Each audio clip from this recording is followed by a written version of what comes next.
চলো গাইস, আজকে আবার নিয়ে এলাম একটা নতুন রেসিপি, সাবুদানা বড়া। ফাস্টিংয়ের জন্য খুব ভালো। দেখুন আমি ভিজিয়ে নিয়েছি কীরকম করে, আলুটাকে বয়েল করে গ্রেট করে নিয়েছি।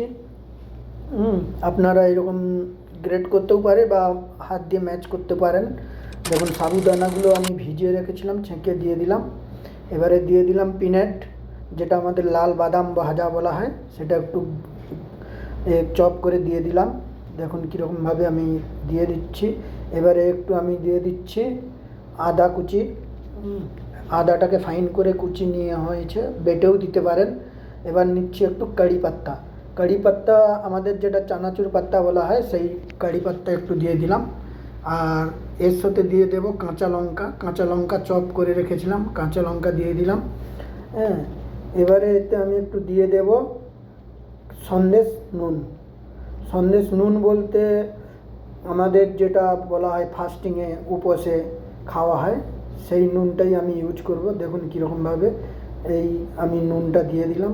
নুনটা পরিমাণ মতোই দেবেন, হ্যাঁ, স্বাদ অনুসার। আর মেশন করতে হবে সেইভাবেই। দেখুন কীরকম আমি মেশন করছি, একদম মাখো মাখো হয়ে গেছে, একবারে মেশন হয়ে গেছে। দেখুন হাত দিয়ে আগে দেখে নেবেন, এরকম চিপচিপাট হাতে হচ্ছে। আর টিক্কিটা বানানোর সময় একটু হাত ধুয়ে নেবেন। ভিজা হাত হলে তাহলে হাতের মধ্যে চিটাবে না আর জড়াবে না। দেখুন কত সুন্দর শেপ হয়ে যাচ্ছে। একটু জল হাত করেই আপনি বানিয়ে নিতে পারবেন ফটাফট করে, নাহলে হাতের মধ্যে জড়িয়ে যাবে, ছেড়ে যাবে। এই দেখুন কত সুন্দর বেনেছি। এবারে তেল গরম করতে আমি দিয়েই দিয়েছি, তেল গরম হয়ে গেছে। এবারে আমি এতে সাবুদানা বড়া ছেড়ে দিচ্ছি। হ্যাঁ, আপনারা সাবুদানা বড়া ফ্রাই দেখুন একটু ফাস্ট তেলেই ছাড়বেন, কেন ফাস্ট তেলে না ছাড়লে এটা চিটিয়ে যাওয়ার ভয় বেশি। হ্যাঁ, চিটিয়ে যাওয়ার চান্সও আছে, চিটি যেতেও পারে।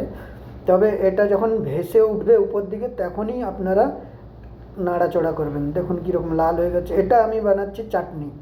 এতে পিনেট, ধনেপাতা, কাঁচা লঙ্কা, আদা দিয়ে আমি করেছি। ওই সন্দেশ নুন একটু খাট্টা মিঠা, স্পাইসি করতে হবে। দেখুন কীরকম ভাজা হয়েছে। এই চাটনি দিয়ে দিলাম। চাটনিটাও আপনি পিনাট চাটনি বলতে পারেন, ধনেপাতা পিনাট চাটনি, খাট্টা মিঠা, স্পাইসি।